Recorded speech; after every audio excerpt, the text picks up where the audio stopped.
오늘 말씀은 민수기 31장 1절에서 8절까지 말씀입니다.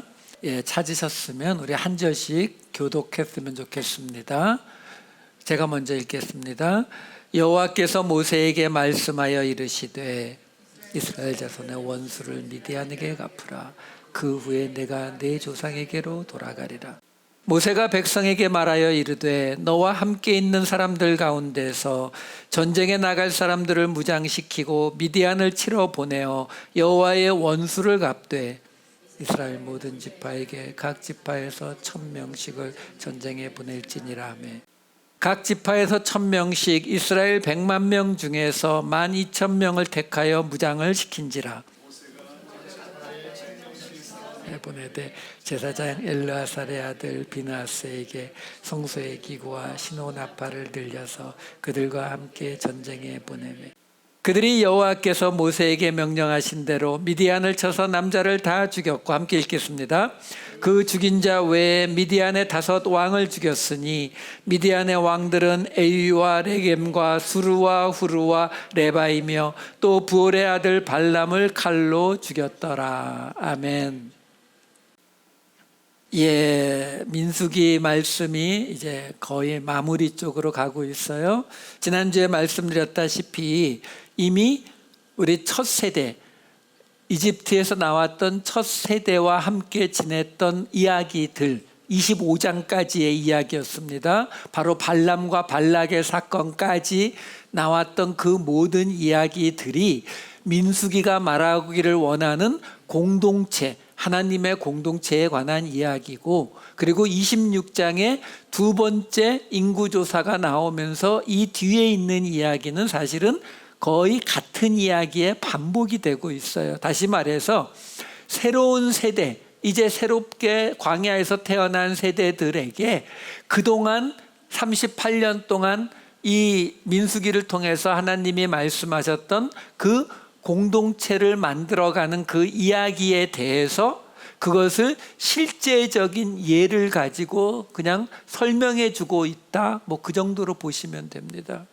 그래서 오늘 보는 이 민수기 31장의 이야기는 바로 하나님께서 미디안이라고 하는 족속을 쳐서 없애라라는 명령을 모세에게 하는 것으로 시작돼서 그 이스라엘 백성들이 각 지파마다 1000명씩 12,000명을 내가지고 미디안을 가서 치고, 그래서 그 미디안을 남자는 싹 죽이고, 항상 남자가 불쌍하죠, 그렇죠?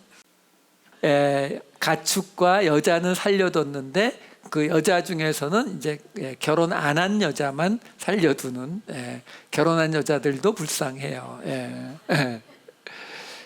그래가지고 그 미디안을 치고서 뺏어온 가축과 여자를 이 이스라엘 백성들이 나누어 갖는, 다시 말해서 전리품을 어떻게 나누어 갖는지에 관한 이야기가 요 31장 전체의 이야기예요. 자, 우리가요 이런 말씀들을 볼 때에 두 가지예요. 하나는 뭐냐면 그 이야기가 실제로 나타난 모습을 보는 거고, 그 또 하나는 그 이야기를 통해서 보여지는 하나님의 모습이 있는 거죠. 다시 말해서 지금 오늘 이 31장의 이야기에서 제가 찾을 수 있는 것은 두 가지밖에 없어요. 뭐냐면 하나는 지금 이 미디안을 쳐서 그 모든 전리품을 뺏어오는데요. 근데 신기한 게 뭐냐면 이 이야기 속에 여호수아가 안 나와요. 여호수아는 이미 광야에서 아말렉과 싸울 때에 모세가 손을 올리면 이기고 손을 내리면 지고 그 이야기 기억나시죠? 그 이야기를 할 때에 밑에서 실제로 칼 들고 싸운 게 누구라고요? 여호수아. 여호수아가 처음 데뷔한 장면이 그거예요. 다시 말해서 여호수아는 칼을 가진 장군의 역할을 하는 사람이거든요. 근데 지금 그 아말렉과 싸운 거 말고는 이 민수기에 유일하게 나오는 전쟁 이야기예요. 이 미디안과의 싸움이. 근데 여기 여호수아 이야기가 안 나와요. 대신 누가 나오냐면은 바로 아론의 아들인 대제사장 엘르아살이 나온다고요. 지난번에 보았던 그 비느하스의 아버지죠. 다시 말해서 무슨 얘기냐면은 하나님이 모세에게 가서 미디안을 치라고 명령하시고 모세는 그래서 각 지파에서 1000명씩 내서 가서 미디안을 쳐라라고 명령을 하는데, 여러분 나중에 31장을 읽어보시면은요, 이 대제사장 엘르아살이 거기 껴가지고 모세가 하는 게 하나님의 말씀이 맞으니까 모세 말대로 해, 이런 말을 하는 게 나와요. 근데 아시잖아요, 지금까지 출애굽부터 시작해서 지금까지 나오는 이 모든 이야기의 최고 주인공이 누구예요? 모세예요. 하나님과 직접 이야기하는. 근데 굳이 모세가 한 이야기를 엘르아살이 다시 한번 거듭해서 말하는 이야기가 등장을 하고요. 여기서 또 뭐가 등장을 하냐면, 아까 읽은 것 중에 뭐가 나오냐면, 전쟁을 하러 나가는데 엘르아살이 자기의 아들인 제사장 비느하스를 시켜서 성막의 기구와 법궤죠, 그 법궤와 나팔을 들고 그 전쟁의 맨 앞에 서는 이야기가 여기서 처음 등장을 합니다. 이 이야기는 나중에 어디로 가요? 사무엘상에 가면은 엘리 제사장이 그 제사장의 아들 홈니와 비느하스가 블레셋과 싸울 때 법궤 들고 나가서, 갔다가 지니까 법궤 들고 나가서 이길 거야 하고 갔다가 법궤 뺏겨버리는 이야기가 나오잖아요. 다윗의 시편에 항상 싸우러 나갈 때에 법궤를 맨 앞에 놓고 나간다라는 이런 이야기가 나오는 게 여기서 이게 처음 시작되는 거거든요. 근데 이 이야기 속에서는 그게 어떤 비중을 지금 갖고 있는 거예요? 그 뒤에 이어지는 이야기를 보셔도요, 전리품을 뺏어왔어요. 아주 통계가 구체적입니다. 양이 67만 5천 마리, 소가 7만 2천 마리, 나귀는 6만 1천 마리, 여자는 3만 2천 마리가 아니고 명. 예. 이 당시 똑같이 쳐서 이렇게 나오는 거예요. 어쨌든 이렇게 가지고 왔는데 이거를 절반을 딱 잘라가지고 반은 싸우러 나간 군인들에게 주고 반은 남아있던 이스라엘 백성들이 나눠 갖는 걸로 딱 나눠줘요. 근데 그렇게 나누는데, 그러면 절반이니까 예를 들어서 다른 건 숫자가 너무 크니까 우리 소 7만 2천이면은 군인들이 3만 6천, 이스라엘 백성들이 3만 6천을 갖는다는 거거든요. 근데 그 군인들이 가진 3만 6천에서 500분의 1을 제사장 엘르아살에게 바치게 합니다. 그리고 이 백성들이 가진 3만 6천에서는 50분의 1을 레위 지파에게 바치는 이야기예요. 여기 나온 얘기가 다 그 얘기예요. 그러니까 지금 이 31장은 우리에게 뭘 말해주고 있어요? 이스라엘 백성들에게 정확히 지금요, 이제 이 민수기가 끝나면 신명기는 모세가 행한 3번의 설교예요. 말씀이라 그랬잖아요. 그러니까 역사적인 순서는 이 민수기가 끝나면 역사적인 순서는 어디로 넘어가는 거예요? 여호수아서. 근데 여호수아서는 뭐 한 거예요? 가나안 땅에 가서 정복 전쟁하는 거잖아요. 그러니까 그 정복 전쟁을 할 때에 어떻게 하라고요? 전리품이 생기면 매뉴얼 주는 거예요. 매뉴얼. 그래서 여기에 이 숫자가 하나하나 다 나오는 거예요.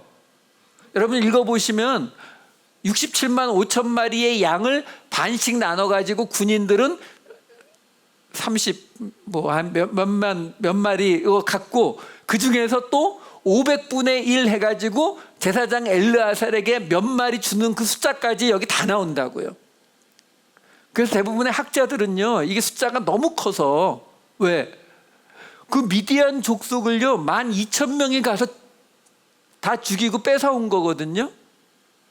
근데 양의 숫자만 67만 5천, 조금 믿거나 말거나 숫자거든요. 그러니까 신학자들은 이거는 그냥 교훈용으로 만든 이야기다 이렇게 말하는데, 저는 그렇게 보지는 않아요. 단지 이렇게 큰 숫자를 놓고 그 숫자를 500분의 1, 50분의 1을 일일이 다 계산해서 써놓는 이유가 뭐라고요? 이스라엘 백성들이 이제 약속의 땅에 들어갔을 때에 너희들 이 비율로 나누어서 나눠 갖는 거야, 전리품. 그거 하나, 또 하나는 뭐라고요? 제사장 엘르아살, 그리고 제사장 비느하스가 성막을 맨 앞에, 법궤를 맨 앞에 끌고 전쟁터 나가는 이 모습을 가지고 뭘 보여준다고요? 이건 계속 이야기해 오던 거잖아요. 바로 신앙 공동체라는 거. 그리고 모세가 이게 없어지고 나면은 그 다음에 어떤 사람이 들어온다 하더라도 이 공동체는 누가 우선이라고요? 제사장이 우선되는 공동체. 그거 말해주는 이야기예요. 31장에서 그 두 가지예요. 하나는 제사장 공동체라는 거 다시 한번 확인시켜주는 것이고, 또 하나는 바로 정복전쟁을 할 때 그 전리품을 나누는 매뉴얼을 실제로 보여주는 이야기. 이게 딱 앞에 나타나는 이야기예요.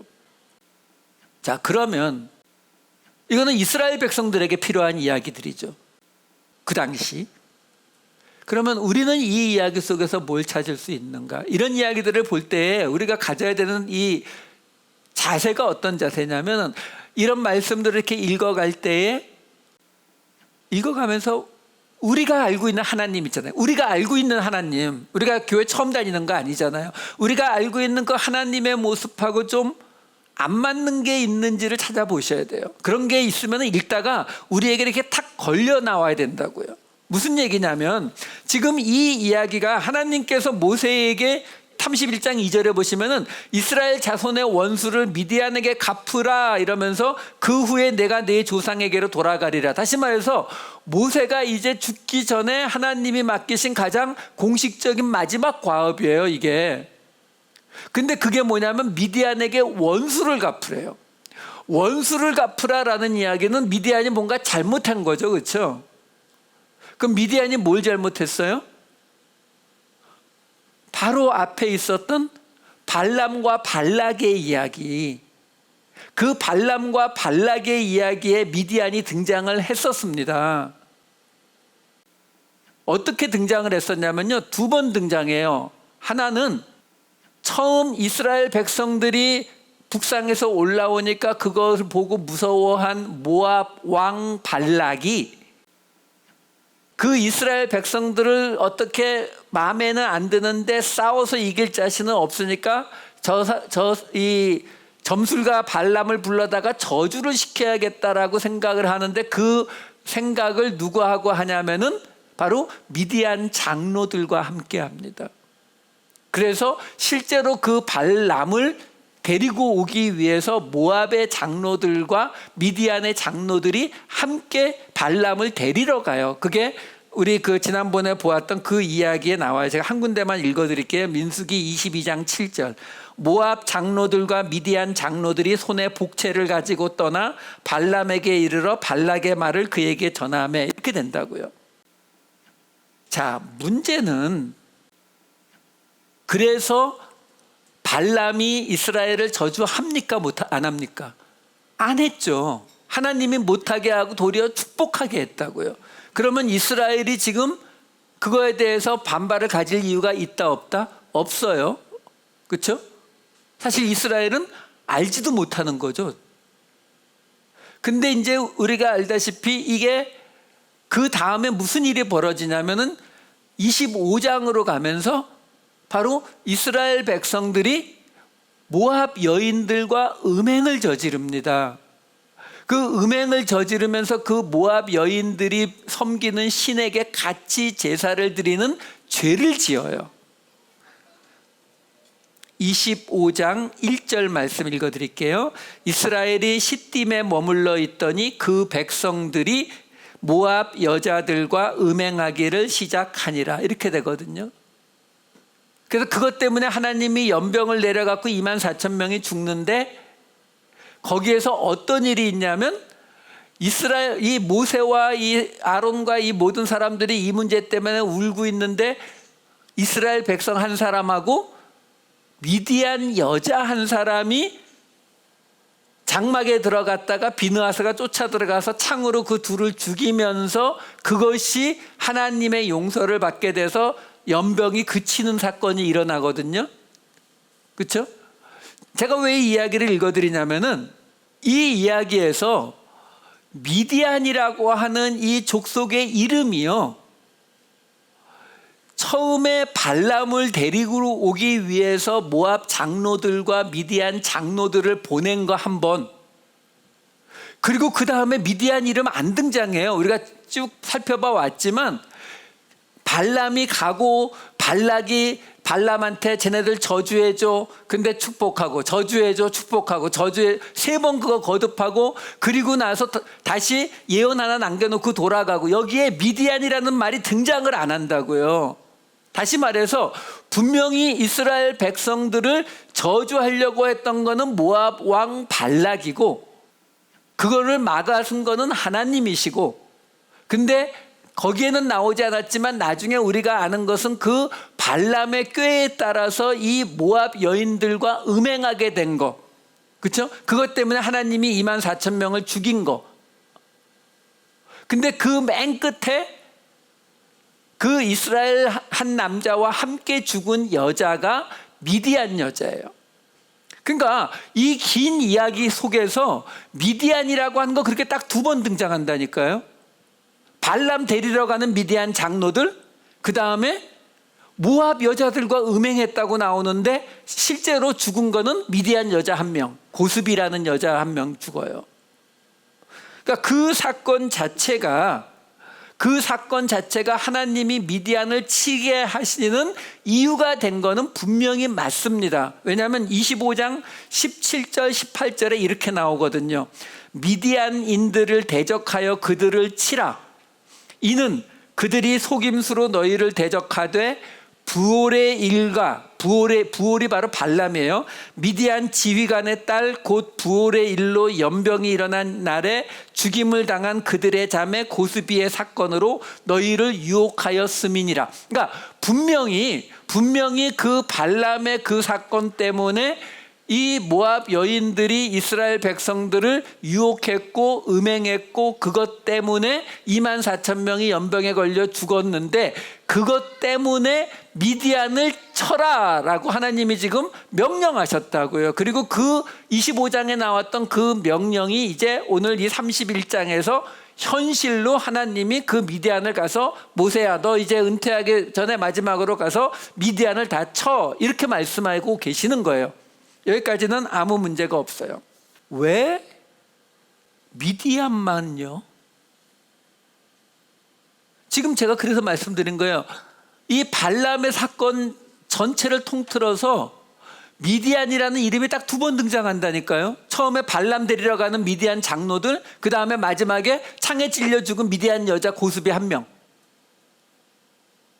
아니 하나님이 공평하신 하나님이시면 오케이, 미디안을 치는 것까지는 fine. 근데 모압도 벌하셔야 될 거 아니에요. 사실 이 모든 일의 주체는 모압이었거든요.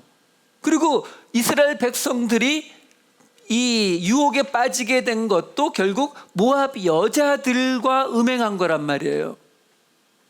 근데 왜 모압에 대해서는 아무런 벌이 없이 미디안만 싹 죽여라 이 이야기가 튀어나오느냐라는 거죠. 우리가 아는 하나님의 모습과 좀 다르잖아요. 물론요, 하나님이 모압에 대해서 벌 주시는 거 하나 있어요. 뭐냐면 모압과 암몬은 여호와의 총회에 들어오지 못한다. 근데 그 사건도 이 발람 발락 이 사건 때문에 그런 거 맞아요. 읽어드릴게요. 신명기 23장 3절 4절에 이렇게 나와요. 암몬 사람과 모압 사람은 여호와의 총회에 들어오지 못하리니 그들에게 속한 자는 10대뿐 아니라 영원히 여호와의 총회에 들어오지 못하리라. 그들은 너희가 애굽에서 나올 때에 떡과 물로 너희를 길에서 영접하지 아니하고 메소보다미아의 부돌 사람 부올의 아들 발람에게 뇌물을 주어 너희를 저주하게 하려 하였으나, 그러니까 모압과 암몬은 영원히 여호와의 총회에 못 들어오는 벌을 받아요. 이 발람 이 사건 때문에. 물론 하나님의 백성의 입장에서 영원히 하나님의 총회에 들어오지 못한다는 것은 엄청난 벌인 게 맞아요. 근데 그럼 미디안은요? 미디안은 여호와의 총회에 들어갑니까? 애초부터 거기에 전혀 관련이 없죠. 그렇죠? 그러니까 모압이나 미디안이나 사실 하나님의 백성으로 되어 있지 않음에도 불구하고 모압에는 벌이 없고 미디안에만 지금 미디안을 전멸시키라는 게 모세의 마지막 과업으로 주어지더라라는 거예요. 그런데 우리가 이거 하나는 알고 있죠. 뭘 알고 있냐면 우리가 몇 주 전에 이스라엘 백성들이 가데스 바네아에서 나와서 이 지금 있는 이 모압 평야 쪽으로 올라올 때에 하나님께서 모압은 이야기하지 않으셨지만 암몬에 대해서 뭐라고 이야기하셨냐면은 너희는 암몬 자손과 싸우지 말라고 얘기하세요. 그러면서 뭐라고 이야기하시냐면은 그 암몬 자손의 땅은 너희에게 준 땅이 아니다라고 이야기를 하시는 장면이 있어요. 신명기 2장 19절 읽어드릴게요. 이렇게 나와요. 암몬 족속에게 가까이 이르거든 그들을 괴롭히지 말고 그들과 다투지도 말라. 암몬 족속의 땅은 내가 내게 기업으로 주지 아니하리니 이는 내가 그것을 롯 자손에게 기업으로 주었음이니라.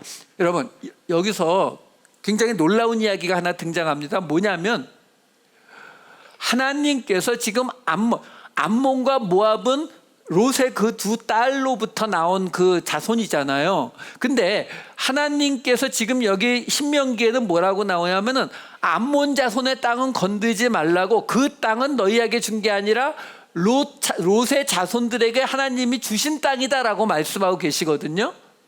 근데 창세기에서 그 롯의 이야기 어디를 읽어봐도 하나님이 롯에게 땅을 주신 적이 없어요. 그러면 이게 지금 어떻게 된 이야기죠? 하나님이 롯에게 땅을 주신 적은 없는데 우리가 잘 아는 이야기 있죠.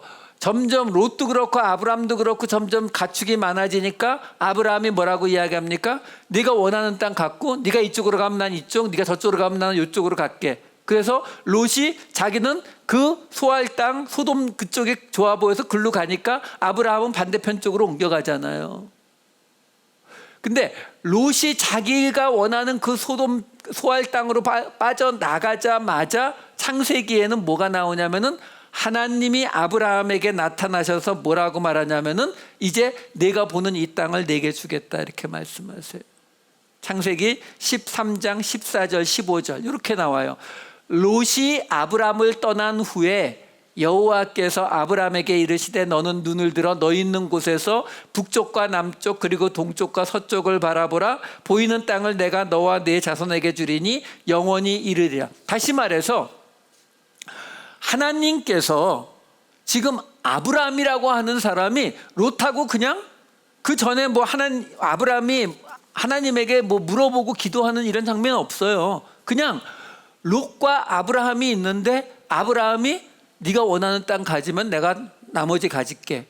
그리고 롯이 자기 원하는 땅 갖고 나가니까 하나님이 뭐라고 하시냐면 나머지 네가 보는 땅은 다 네 거다 이렇게 말씀해 주신다고요. 이게 어떤 원리냐면요, 믿는 자에게 하나님이 함께 하신다라는 그 의미가 어떤 의미냐면은 아브라함이라고 하는 믿음의 조상이 자신의 생각에 지금 조카인 롯과 싸우지 않고 가장 좋은 방법으로 하나 해결을 했는데 그걸 하나님이 아까 신명기에서 뭐라고 했다고요? 하나님이 롯에게 준 땅 이렇게 말하신다고요. 그러니까 믿는 자가 행하는 어떤 일은 그것을 하나님이 당신이 하신 일로 받아주시는 원리가 나타나는 첫 장면이 바로 여기에요. 이게 나중에 어디로 연결되냐면 예수님께서 말씀하시는 천국의 열쇠와 연결이 되는 이야기예요. 이건 제가 이번 주일날 이야기를 해드릴게요. 여기서 거기까지 가면 너무 많아지니까. 지금 보세요. 하나님께서 암몬 자손에게 그 롯에게 준 땅이니까 거기 건드리지 마라고 이야기했다는 말은 우리는 암몬과 모압이 다른 게 하나도 없거든요. 그러니까 모압도 똑같은 입장일 것이라고 우리가 짐작할 수가 있어요. 그러니까 그래서 하나님께서 모압은 벌하지 아니하시는가 보다라고 우리가 생각해 볼 수도 있다는 거예요. 근데 그렇게 생각을 해도 그래도 미디안에 대해서는 너무나 가혹한 상황인 것은 분명하다라는 거예요.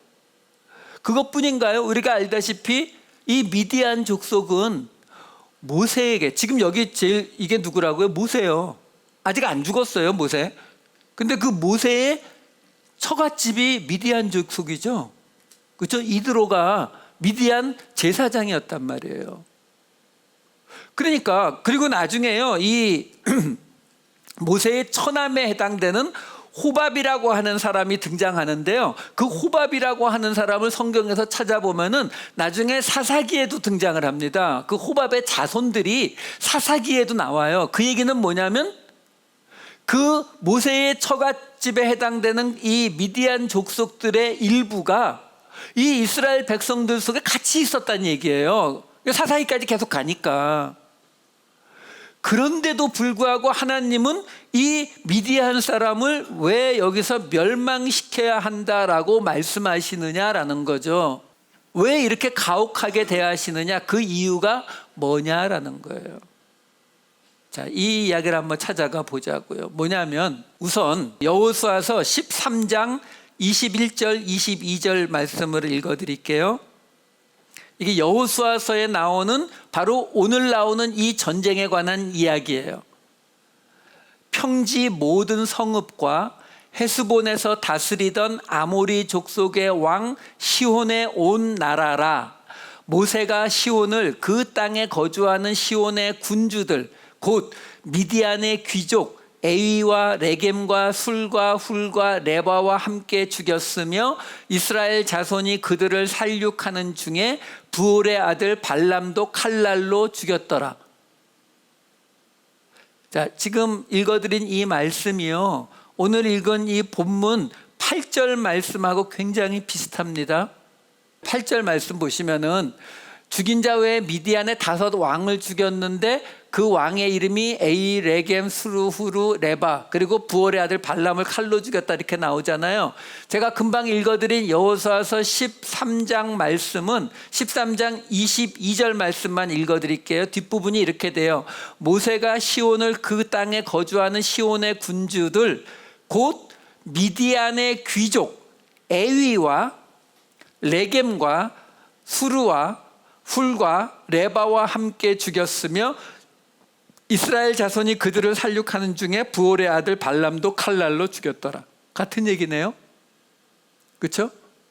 자, 같은 이야기에 여기에서 하나 다른 게 뭐냐면 오늘 본문에서는 미디안의 5 왕이라고 나오는데 여호수아서 13장에서는 미디안의 5 귀족이라고 나오는 것만 틀려요. 그리고 죽은 사람 5의 이름도 똑같습니다. 물론 여기 보시게 되면 여기는 수루, 후루 이렇게 나오는데 이 여호수아서에서는 수루가 술, 후루가 훌 이렇게만 나오는 것만 달라요. 그건 그냥 같은 거라고 보시면 돼요. 자, 제가 왜 이 말씀을 드리냐면 지금 여호수아서에서 이 사건에 대해서 뭐라고 설명을 하고 있는지 제가 천천히 다시 읽어드릴게요. 뭐냐면 이렇게 나온다고요. 헤스본에서 다스리던 아모리 족속의 왕 시혼의 온 나라라. 모세가 시혼을, 그 땅에 거주하는 시혼의 군주들 곧 미디안의 귀족 5명과 함께 죽였으며, 이렇게 나온다고요. 다시 말해서 지금 이 여호수아서에서 말하고 있는 게 굉장히 독특한 게 뭘 말하고 있냐면 여기에 미디안의 5 왕이라고 말하는 사람들이 있는데 여호수아서에서는 그 5 왕이 아모리 족속의 왕인 시혼이라고 하는 사람의 밑에 있는 5명의 미디안 귀족이라고 설명을 해주고 있다라는 사실이에요. 그러면 이 사람들이 아모리 족속입니까? 미디안 족속입니까? 아모리 족속은 아모리 족속이고 미디안 족속은 미디안 족속이에요. 근데 왜 여기서 지금 그렇게 섞여서 나오느냐라는 거예요. 섞여서. 여러분, 제가 이걸 좀 설명을 드리려고 하는 거예요. 뭐냐면 이 당시에 나라라고 하는 개념이 이게 지금 3,500년 전이거든요. 그러니까 지금 우리가 생각하는 인구가 수십만 명, 수백만 명이 되고 이렇게 정부가 있고 이런 그런 체계를 갖춘 그런 나라가 아니라 그냥 이 유목민들 중에서 조금 규모가 크게 모여있는 그런 사람들이 그냥 나라라고 불리우는 거예요. 우리가 그걸 어디서 짐작할 수가 있냐면요. 여러분, 아브라함의 이야기를 보다 보면 어떤 이야기가 나오냐면은 아브라함의 이야기 속에서 롯을 잡아갔는데 아브라함이 가서 다시 데리고 오는 이야기가 있잖아요. 그 이야기에 보면은 4명의 왕이 있어요. 그 4명의 왕이 시날 왕, 엘라살 왕, 엘람 왕, 고임 왕, 이 4나라의 왕이요, 5나라의 왕과 싸움이 붙습니다. 4나라와 5나라가 싸워요. 이쪽에는 소돔 왕, 고모라 왕, 아드마, 스보임, 소알 왕, 이렇게 5하고 싸움이 붙어서 이 4이 이쪽 5왕을 이겨요. 이기니까 여기에 지금 소돔, 고모라가 껴있거든요. 이기니까 여기 소돔에 살고 있는 사람들을 잡아가면서 그 소돔에 있었던 롯이 같이 잡혀간 거예요. 그러니까 4나라가 5나라와 싸워서 이쪽이 이겨가지고 롯을 잡아갔다고요. 근데 아브라함이 그 이야기를 듣고 쫓아가서 이 4나라 왕들의 그 연합을 쫓아가서 그 롯을 찾아오거든요. 근데 창세기에는 그때 아브라함이 몇 명 데리고 갔다고 나오냐면은 자기 집에서 길리운 318명을 데리고 갑니다. 그러니까 4나라의 연합이에요. 그것도 이쪽 5나라와 싸워서 이긴 그런 용사들을 데리고 있는 4나라 연합을 가서 롯을 몰래 가져온 게 아니고요. 거기 창세기를 읽어보시면은요, 롯과 그들이 뺏어간 모든 재물과 그 다음에 처자식, 가축까지 다시 다 찾아와요. 몇 명 데리고요? 318명 데리고요.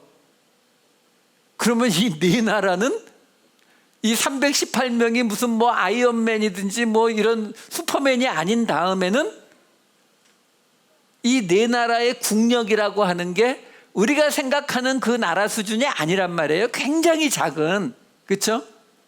그런 정도 수준이기 때문에 그런 이야기들이 가능해지는 거거든요.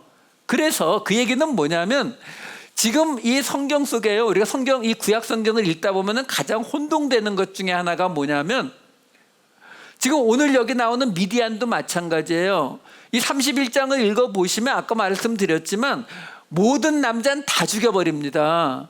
남자 다 죽이고요, 여자도 결혼한 여자 다 죽이고요, 가축하고 결혼하는 여자만 딱 살려두거든요.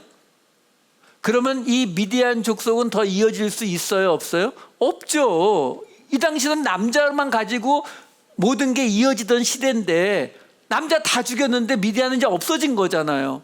그렇죠?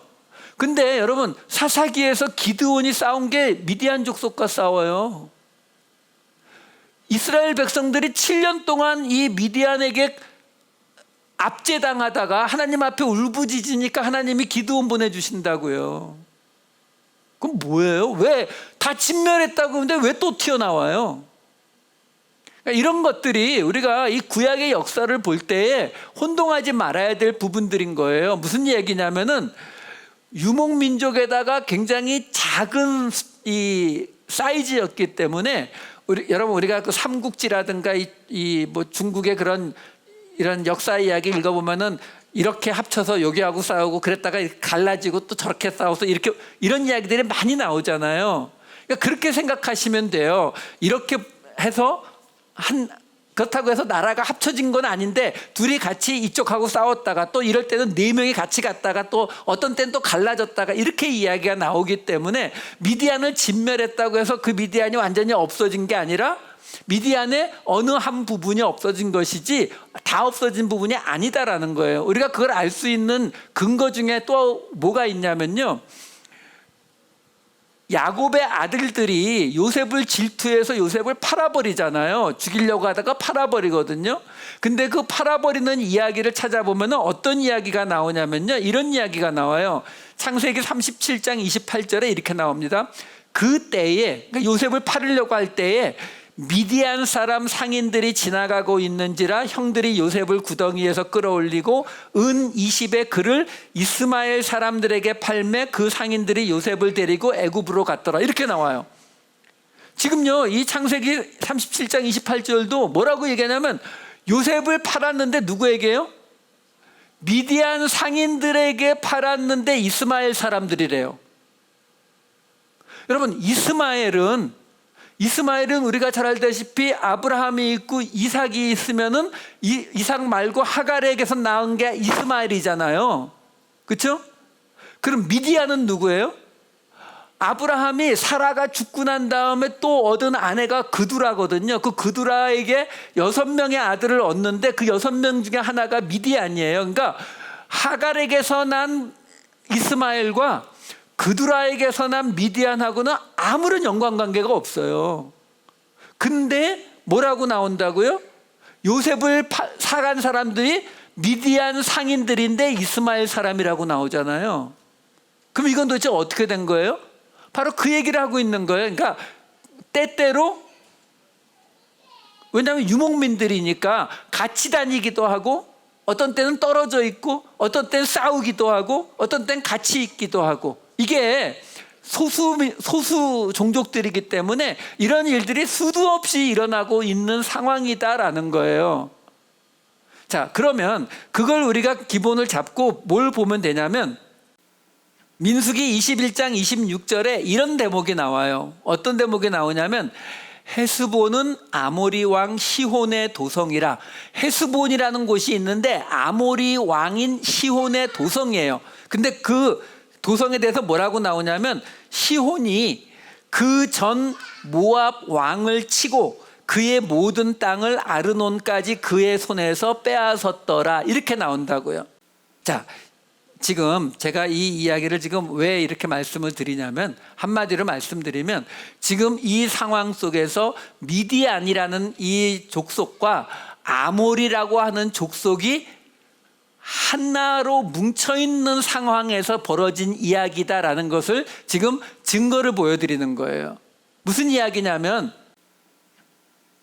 지도를 가지고 설명을 드려야 되는데 어떻게 돼 있냐면요, 지금의 이스라엘 땅이 여기라고 치면은 이집트가 여기 있거든요. 우리가 지금까지 살펴본 이야기가 이 남쪽에 있던 이집트에서 출애굽해가지고 시내산으로 왔다가 시내산에서 성막을 짓고 나서 이 약속의 땅, 요 빛 비치는 데를 약속의 땅이라고 할게요. 이 지금의 이스라엘 땅이라고 치면은 요 밑으로 들어가는 입구에 해당되는 게 가데스 바네아라고요.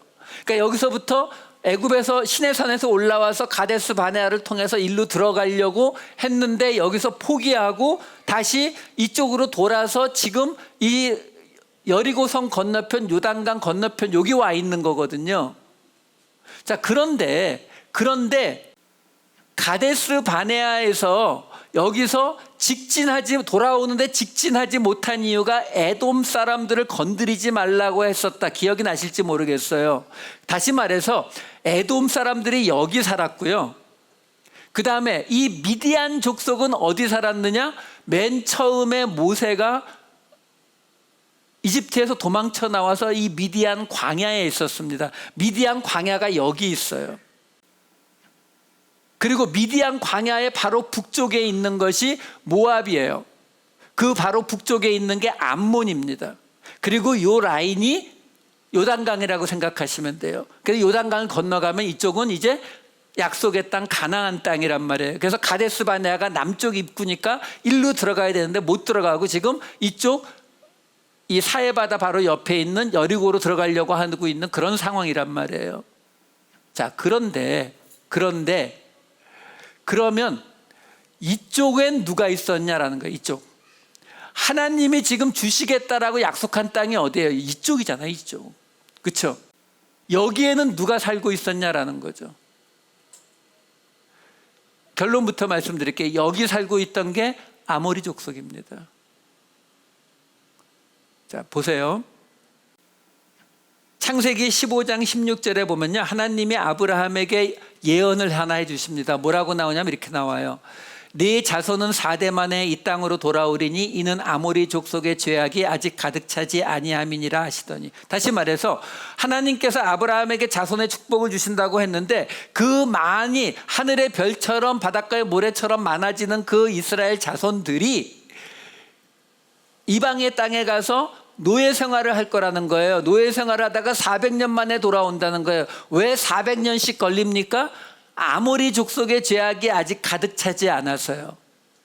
이 이야기가 왜 나오냐면요, 이 땅에 지금 하나님이 본래 주시려고 했던 이 땅이요, 이 땅이 어떤 땅이죠? 아브라함과 이삭과 야곱이 살았던 땅이잖아요. 이 땅에 아모리 족속이 살고 있었거든요. 근데 하나님이 이 땅을 주셔야 되는 거예요. 여기 아모리 족속이 사니까 이쯤 가서 살아라가 안 된다고요. 왜? 아까 읽어드렸잖아요. 하나님이 아브라함하고 약속을 하셨거든요. 내가 보는 이 땅을 내가 다 주겠다는데 그 땅이 여기란 말이에요. 제가 읽어드릴게요. 창세기 14장 13절. 도망한 자가 와서 히브리 사람 아브람에게 알리니, 이 도망했다는 게 지금 아까 롯 잡혀간 그 이야기 와서 알려주고 있는 이야기예요. 아브람에게 알리니 그때에 아브람이 아모리 족속 마므레의 상수리 숲을 근처에 거주하였더라, 이렇게 나온다고요. 그러니까 아브라함이 어디 살고 있었다고요? 마므레 상수리 나무 숲이 있는데요. 근데 거기가 어디라고요? 아모리 족속의 땅이요. 그것뿐이 아니에요. 창세기 맨 끝에 가면은 야곱이 그의 12아들을 축복할 때에 요셉에게 축복하면서 특별히 이런 말을 덧붙입니다. 창세기 48장 22절.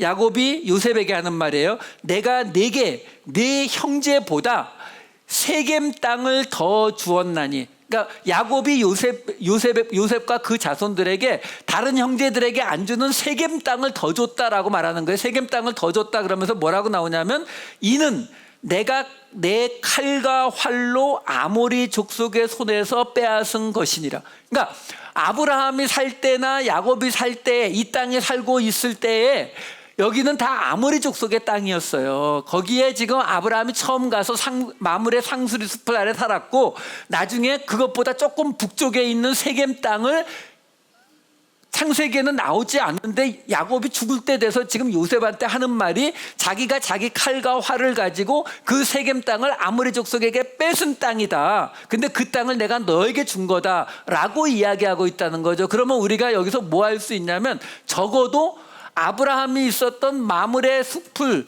거기서부터 북쪽 세겜 땅까지, 여기는 분명히 아모리 족속이 살고 있었던 땅이다라는 증거가 여기 등장을 하는 거거든요. 자, 그 다음에 이제 그 가데스 바네아에서 정탐꾼을 보냈더니 40일 동안 정탐하고 돌아왔던 이야기가 있었잖아요. 그 40일 동안 정탐하고 돌아왔을 때에 그 사람들이, 그곳에 있는 백성들이, 아낙 자손들이 키가 너무 커서 우리는 들어가면은 싸우면 질 거예요 이러는 바람에 겁먹어갖고 하나님 안 믿고 못 들어가겠다고 했던 게 그 가데스 바네아의 이야기였잖아요. 근데 그때에 그 정탐꾼들이 와서 우리는 가면은 져요라고 말할 때에 이렇게 말을 합니다. 민수기 13장 28절 29절에 이렇게 나와요. 그러나 그 땅 거주민은 강하고 성읍은 견고하고 힘이 클 뿐 아니라 거기서 아낙 자손을 보았으며 아말렉인은 남방 땅에 거주하고 헷인과 여부스인과 아모리인은 산지에 거주하고 가나안인은 해변과 요단가에 거주하였더라. 자, 이 이야기 속에서 우리가 뭘 알 수가 있느냐면요, 지금의 이 이스라엘 땅에서 지금 남쪽에 아말렉 사람들이 있었고, 그 다음에 중간에 산지 지역이라고 하는 게 어디냐면은 예루살렘이에요. 예루살렘이 고원이란 말이에요. 산지 지역에 있었던 것이 여부스 사람과 아모리 족속이 있었고, 가나안인들은 요단강 병과 이쪽 해변가에 있었고, 그렇게 나오는 거예요. 그러니까 그 이야기는 뭐냐면, 지금 이 하나님이 주신 이 땅을 갖기 위해서 필연적으로 몰아내야 되는 가장 우선순위 넘버 1, 2가 누구냐면은 산지 예루살렘 지역에 있는 아모리 족속하고 이 남방 쪽에 있는 아말렉 족속이라고요. 그래서 출애굽기에서부터 여기까지 오는 동안에 대규모 전쟁 벌린 게 아말렉하고 아모리밖에 없는 거예요. 왜? 그 두 족속이 바로 약속의 땅을 차지하고 있었기 때문에 그들을 물리쳐야 되는 상황이 된 거지, 그들을 하나님이 미워하거나 원망하거나 그런 것이 아니다라는 거예요. 자, 그래서 지금 여기에 나오는 이 이야기가 우리에게 알려주는 것이 뭐냐면, 그 당시에 이쪽에 있었던 아모리 족속이, 지금의 예루살렘 지역에 있었던 아모리 족속이 이 요단강 건너편 모압과 미디안까지 점령하고 있었다는 뜻이에요. 근데 지금 이 민수기 이야기는 여기서 벌어진 일이거든요. 그러니까 여기에서 이미 미디안을 한번 치는 거예요. 왜?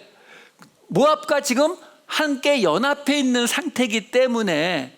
그래서 여기서 미디안을 치지만 여기 들어가서 또 아모리 족속과 싸웁니다. 그래서 여기 들어가자마자 여리고성 무너뜨리는 이야기 나오잖아요. 그 여리고성 무너뜨리는 이야기 나오고 나서 그 여리고성에서 아간이 몰래 물건 훔치는 바람에 그 다음에 쳐들어갔던 아이성에서 박살나버리잖아요. 그 아이성에서 박살났을 때에 그 아이성에 있던 사람들이 이 이스라엘 백성들을 쫓아내려와서 쳤거든요. 그래서 이 이스라엘 백성들이 어디까지 도망갔다고 나오냐면은 호르마까지 도망갔다 이렇게 나오거든요. 그 이야기가 어떻게 나오느냐 하면은 이렇게 나와요. 신명기 1장 27절에 보면 이렇게 나와요. 장막 중에서 원망하여 이르기를 여호와께서 우리를 미워하심으로 아모리 족속의 손에 넘겨 멸하시려고 우리를 애굽 땅에서 인도하여 내셨도다. 이게 지금 어디서 말하고 있는 거냐면 가데스 바네아에서 정탐하고 돌아온 다음에 우리가 상대가 안 된다 그러니까 한탄하는 이야기가 이거고요.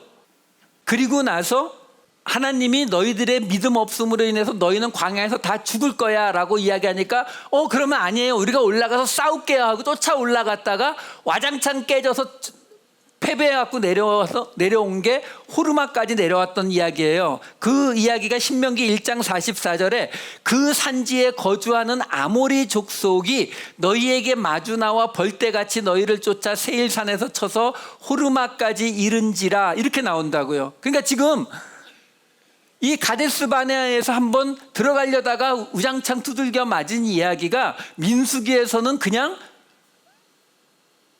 가나안 족속에게 당했다라고 나오지만 신명기에서는 그들이 누구라고 나와요? 아모리 족속이라고 나온다고요.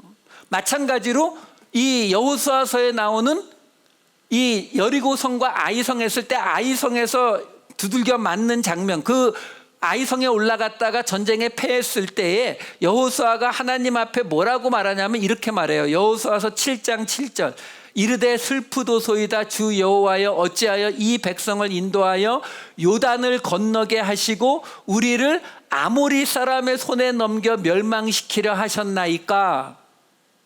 그러니까 그 아이성에서 싸운 그 상대도 아모리 족속이었던 거예요. 왜? 바로 그 약속의 땅을 차지하고 있었던 것이 그 아모리 족속이기 때문에 그렇습니다. 그래서 나중에 여러분들 여호수아서에서 이 여호수아가 나가서 그 어느 족속과 싸울 때 태양 멈춰, 달 멈춰, 태양아 너는 거기 가만히 있고 달도 그 아얄론 골짜기에서 움직이지 말라는 그 사건이 있잖아요. 그 사건 누구하고 싸웠는지 아세요?